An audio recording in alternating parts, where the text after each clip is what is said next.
வந்தவாசியில் தடை செய்யப்பட்ட லாட்டரி சீட்டை ஆன்லைனில் விற்பனை செய்த கேடி மன்னன் போலீசாரால் கைது செய்யப்பட்டுள்ளார். தேட தேட தங்க நகைகள், வீடு முழுக்க பணக்கட்டுகள் என பெரும் அதிர்வலைகளை ஏற்படுத்திய சம்பவத்தில் நடந்தது என்ன?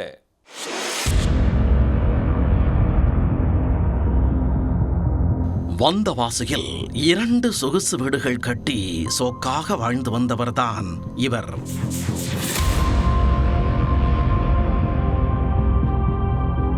ஊருக்கே நான் தான் ராஜா என பீலாவிட்டு தெரிந்தவரை ஜெயிலுக்கு டிக்கெட் எடுத்து கொடுத்து நேராக டூருக்கு அனுப்பி வைத்துள்ளனர் காவலர்கள்.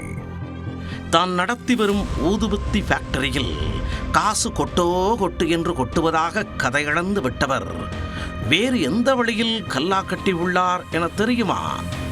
எல்லாம் தடை செய்யப்பட்ட ஆன்லைன் லாட்டரி விற்பனையில்தான்.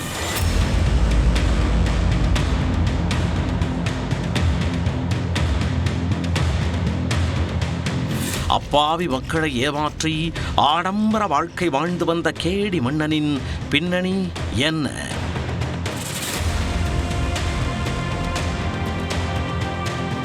திருவண்ணாமலை மாவட்டம் வந்தவாசி பெட்டி நாயுடு தெருவைச் சேர்ந்தவர் அருள் என்கின்ற அருணாச்சலம். சாந்தி அகர்பத்தி என்ற பெயரில் ஊதுபத்தி கம்பெனி நடத்தி வந்தார்.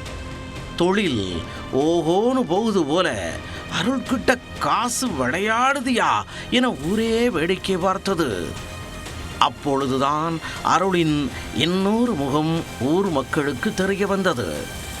தடை செய்யப்பட்ட லாட்டரி சீட்டை ஆன்லைன் மூலமாக விற்று வந்துள்ளார். அருளிடம் பணத்தை பறிகொடுத்த நபர் ஒருவர் போலீசாருக்கு போன் செய்து ரகசியமா வச்சுக்கோங்க சார் என்று சொல்லி அருள் ஒரு லாட்டரி வியாபாரி என போட்டு கொடுத்துள்ளார். உடனே தனிப்படை போலீசார் அருளின் வீட்டை சுற்றி வளைத்துள்ளனர். அதிரடியாக உள்ளே புகுந்து சல்லடை போட்டு தேடினர். அதில் போலீசாரை மிரண்டு போகும் அளவுக்கு தேட தேட தங்க நகைகளும் கட்டுக்கட்டாக பணமும் சிக்கின.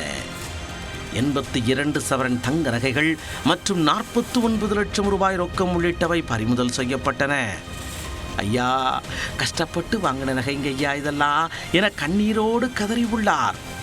சரி, டாக்குமெண்ட் கொடுங்க, காசுக்கு கணக்கு இருக்கா, நகைக்கு பில் இருக்கா என கேட்க அருளால் சமாளிக்க முடியாமல் போனது. ஒரு கட்டத்திற்கு மேல் ஆன்லைனில் லாட்டரி சீட்டு விற்பதை ஒப்புக்கொண்டுள்ளார்.